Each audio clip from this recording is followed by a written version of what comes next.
Silent night, holy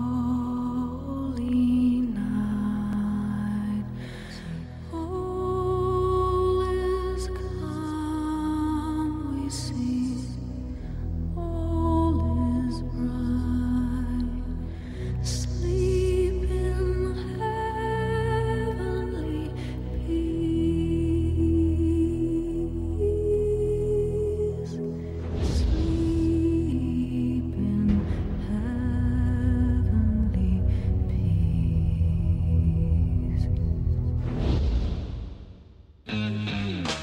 At the end of the volume, it's one of those high-pressure moments. It's all about building to those big climactic moments. Everybody is expecting something big. People are heroes, people are rescued, people are saved, people die. You know what? There's always a classic hero showdown on Heroes.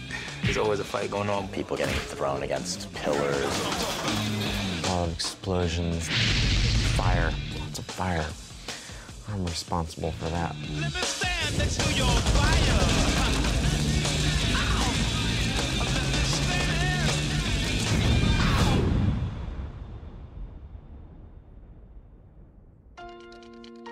As Volume 3 built towards its fiery climax, it gave the chance for heroes and villains to swap sides and go head-to-head in the heat of battle. In this scene, this mutation, it's spread everywhere. It's in my lungs. I'm having a hard time breathing. I'm dying. By giving myself abilities, I've signed my own death certificate. My hope is by injecting myself with the formula, it'll be the cure. It's my last chance. I'm gonna die, so I gotta try it. And that's what I'm about to do, and then Peter comes in and says he's just gonna destroy it all. So we have a face-off. Peter doesn't have his powers, but he has a big old gun. I coveted what you had, so much so that I tried to recreate it. So it was worth it?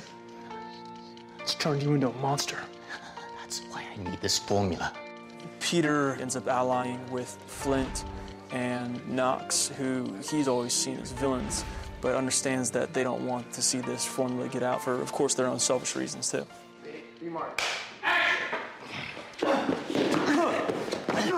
It's time for a little payback, Doc. Flint and Knox want to destroy it because they want to remain powerful among the powerless.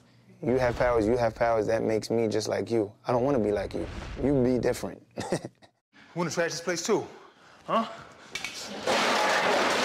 I'm on a mission to destroy the whole company, Pinehurst, because I feel rejected by them, and, they were looking to replace me. So now we switch sides and we jump on the side with Peter.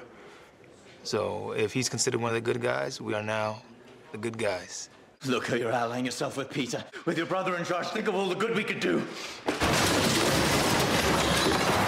Nathan's not in charge anymore. Over at Primatech, Sylar is also wreaking havoc. I'm gonna prove to you, one by one, that you're all monsters. We tried to redeem our greatest villain, and then he came up to be probably a more harsh villain than he ever could have been without us messing with him. But I'm never gonna change. He kind of is justified in what he's doing in the weirdest possible way. Maybe not for what he's doing, but for feeling the way he's feeling. Mr. Gray is a killer. We know that. I don't think anybody likes to be lied to and manipulated. You are not my mother. But I am, dear. Time you learned the truth about your mother. He was manipulated by both Angela and Arthur into believing that he was actually a Petrelli, when in fact he is not.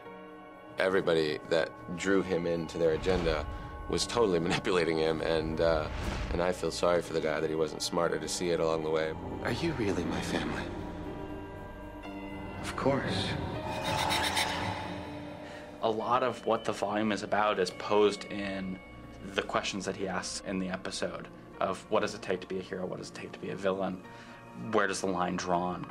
I could have been a nobody instead of the monster I became. Sylar has concocted a brilliant diabolical scheme. Meredith he injects with the adrenaline, which just brings her fire out of control, and she's spending the better part of the episode trying to contain it so that she doesn't go nuclear. Hey, camera mark. Mark.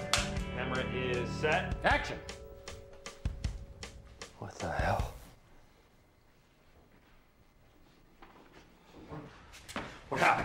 Get away! I can't control my fire. You're gonna be fine in here. You just have to ride it out. I can't hold it back. You gotta go! So she's in this horrible predicament. And when HRG tries to rescue her, you know, the doors swing closed. It's bulletproof, remember, Noel? The rate she's going, you're gonna need the one bullet I left you. I'm particularly gruesome, I think, in a psychological way, and put people in really